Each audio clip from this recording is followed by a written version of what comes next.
রহমত, বরকত ও নাজাতের মাস প্রায় শেষই হয়ে আসছে। সবাই কেমন আছেন? হ্যালো ভিউয়ার্স, আসসালামু আলাইকুম। আমি আরেকটি ব্লগ নিয়ে আজকে হাজির হয়ে গেলাম।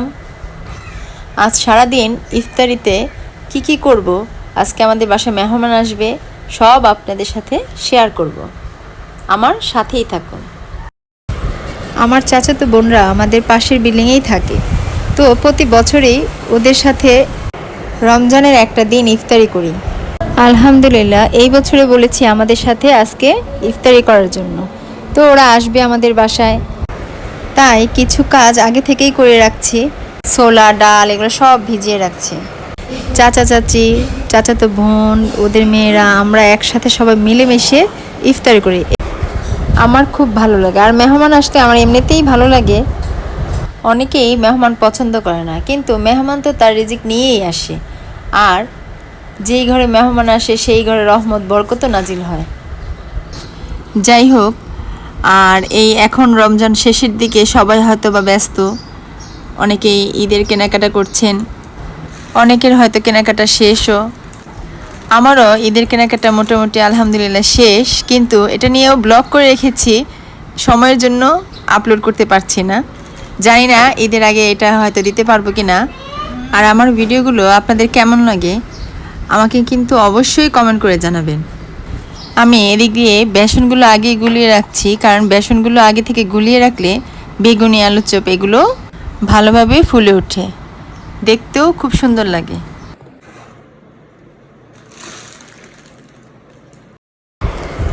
তিনটা বেজে গেছে, এখন ইফতারের জন্য রান্না বসিয়ে দিলাম, কারণ আজকে অনেক রান্না বান্না আছে, তাই দেরি করে রান্না বসাবো না, তাড়াতাড়ি রান্না বসাই দিলাম। এই তো আলুর চপের জন্য সব রেডি করছি। আলুর চপ, তারপরে এগ চপ, এগুলো সব রেডি করে নিচ্ছি। পেঁয়াজু বানানোর জন্য ডালগুলো মেখে নিচ্ছি।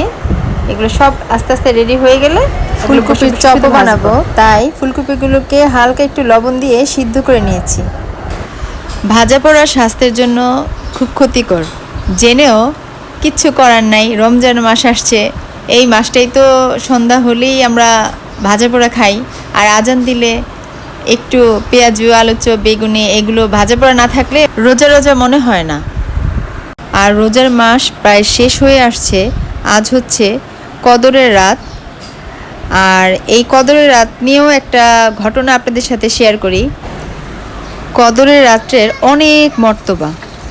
তো কদরের রাত সম্পর্কে হুজুর পাক সাল্লাল্লাহু আলাইহি ওয়াসাল্লাম একদিন তাদের সাহাবাদের নিকট এসে বলতেছে, বনি ইসরায়েলদের মধ্যে একজন লোক ছিল, তিনি 1000 মাস যাবৎ কঠোর ইবাদত করছিল, সমস্ত রাত্রি নামাজ পড়ত এবং দিনে কাফেরদের সাথে যুদ্ধ করতেন। এই কথা শুনে সাহাবারা আফসোস করে বলছে, হায়, আমাদের এমন সৌভাগ্য কবে হবে? তখনই জিবরাইল আলাইহিস সালাম এক আয়াত নিয়ে হাজির হলেন। অর্থাৎ আয়াতটার অর্থ হচ্ছে, তোমরা যদি শবে কদরের এক রাত্রিতে জেগে রীতিমতো আল্লাহর ইবাদত করতে পারো, তবে বনি ইসরায়েলদের 1000 মাসের ইবাদতের চেয়ে বেশি নেকি তোমাদের দান করা হবে। সুবহানাল্লাহ। তাহলে কদরের রাত্রের কত মর্তবা! হুজুর পাক সাল্লাল্লাহু আলাইহি ওয়াসাল্লামের উসিলায় আমরা কত সৌভাগ্যবান, চিন্তা করে দেখেন। আর এই রাত্রি যদি অলসতা করে কেউ এই সুবর্ণ সুযোগ হারায়, তাহলে তার মতো হতভাগ্য আর কেউই হইতে পারে না। হুজুর পাক সাল্লাল্লাহু আলাইহি ওয়াসাল্লাম আরও বলেন, যে হতভাগা এই রাত্রের ফজিলত ও বরকত হাসিল করতে না পারল, সে সমস্ত বরকত থেকে বঞ্চিত হলো। আল্লাহ সবাইকে বেশি বেশি আমল করার তৌফিক দেখ, এবং আমার জন্য সবাই দোয়া করবেন যেন আমিও বেশি বেশি আমল করে আল্লাহর প্রিয় বান্দা হয়ে আল্লাহকে রাজি খুশি করে আল্লাহর নিকট হাজির হতে পারি।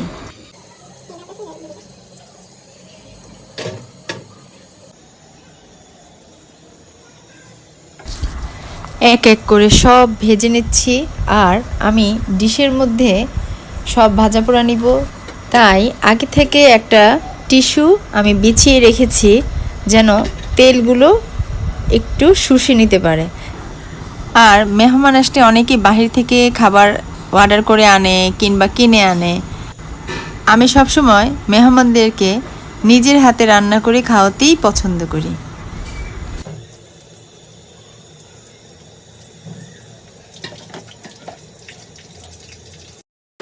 ইফতারি টাইম প্রায় হয়ে আসছে, তাই আমি একটু তাড়াহুড়ো করে চুলাটা বাড়িয়ে সবগুলো ভেজে নিচ্ছি।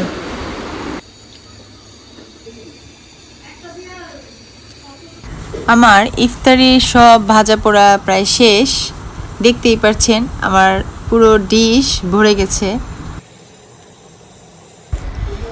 এদিক দিয়ে ফল কেটে সব রেডি করে নিচ্ছি। তরমুজটাও কেটে ফেললাম, তরমুজটা অনেক লাল ছিল, তরমুজটা খেতেও খুব মজা ছিল। জুসগুলো রেডি করে নিচ্ছি এদিক দিয়ে।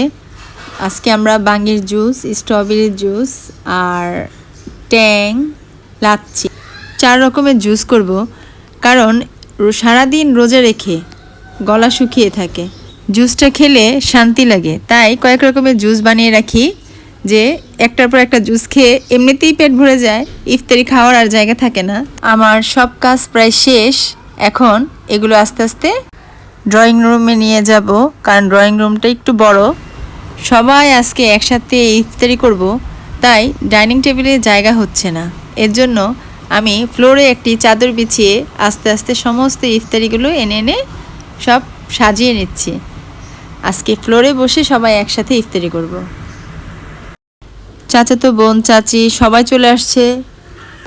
আজ শুধু মেয়েরা ইফতারি করব, আর পুরুষরা সব আজকে আমাদের এখানে যে মসজিদ আছে ওখানে ওদের আজকে ইফতার পার্টি।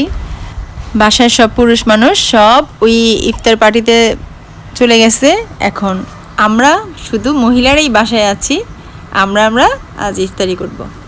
ওদের বলছি প্লেটের মধ্যে ইফতারিগুলো আলাদা আলাদা করে দেই, ওরা বলছে যে না, একসাথে একটা ডিশের মধ্যে মেখে তারা ইফতারি করবে।